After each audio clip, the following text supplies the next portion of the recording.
Bonjour, dans cette vidéo, je vais vous expliquer comment résoudre une inéquation polynomiale de degré 3 ou plus. Pour ce faire, je vais vous montrer comment utiliser et interpréter un tableau de signes. La méthode de résolution comprend 4 étapes. Première étape, il faut rassembler tous les termes de l'inéquation dans un seul membre. Cette étape, je la résume tout simplement par tout à gauche. Ensuite, il nous faudra factoriser l'expression obtenue jusqu'à des facteurs de degré 1 ou 2. Une fois cette factorisation terminée, on pourra construire le tableau de signes. Et enfin, à l'aide du tableau de signes, on va pouvoir déduire les solutions de l'inéquation.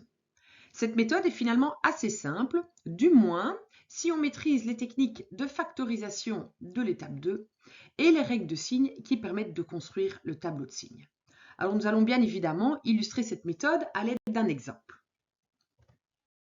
L'exemple que je vais considérer est l'inéquation du cinquième degré que vous voyez là, x exposant 5 plus 2x exposant 4 est plus petit que x plus 2. Donc on nous demande de trouver les valeurs de x qui sont telles que cette inégalité est respectée. Alors je vous rappelle ici les 4 étapes de la méthode. Première chose à faire, tout à gauche. Donc je vais déplacer le terme x et le terme 2 ici pour les mettre à gauche. Nous obtenons l'inéquation qui est ici.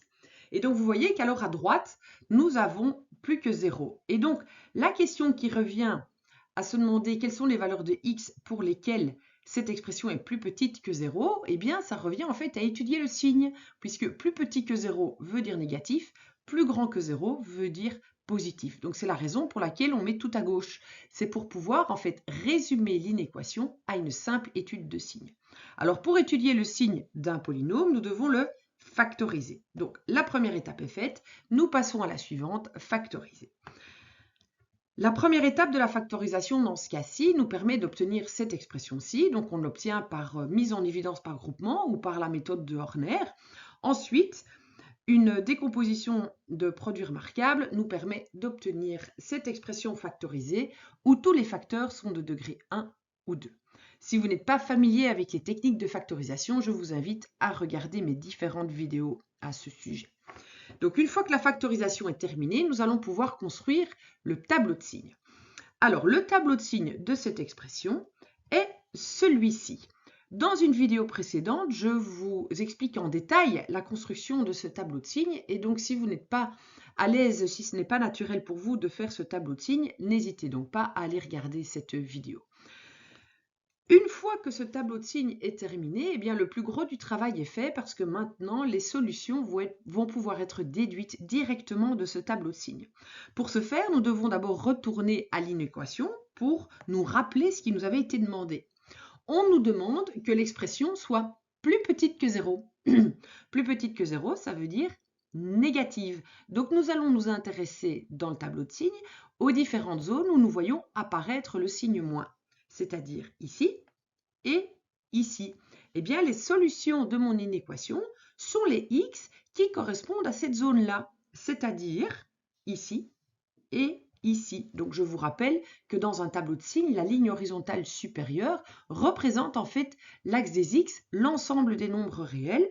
Et donc, nous avons les différents intervalles solutions qui peuvent être visualisés sur cet axe. Donc, si nous considérons comme solution les x pour lesquels l'expression est négative, bien évidemment, les x pour lesquels l'expression est positive seront indiqués en rouge et ne feront pas partie de la solution. Alors, puisque ici, on nous demande bien strictement plus petit que 0, donc on n'a pas un signe plus petit ou égal, strictement plus petit que 0, eh bien, les différentes racines de mon polynôme, c'est-à-dire les valeurs de x pour lesquelles le polynôme devient 0, ces valeurs-là ne feront pas partie de la solution et donc je les place en rouge. Si j'avais eu le signe plus petit ou égal, eh bien ces différents points, je les aurais inclus dans mes solutions et je les aurais indiqués en vert. Alors de cette manière-là, nous avons visualisé les solutions de l'inéquation. Il reste alors simplement à les transcrire en notation mathématique correcte pour obtenir la solution de mon équation.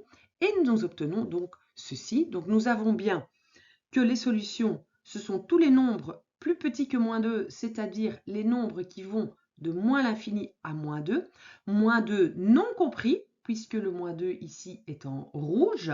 Okay, donc, si le moins 2 avait été compris, si moins 2 était en vert, nous aurions simplement écrit les crochets qui sont ici, nous les aurions tournés vers l'intérieur de l'intervalle. Donc, c'est la seule chose qui change.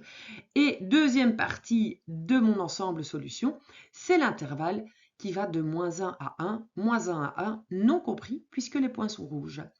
Voilà, j'espère que cette explication est claire.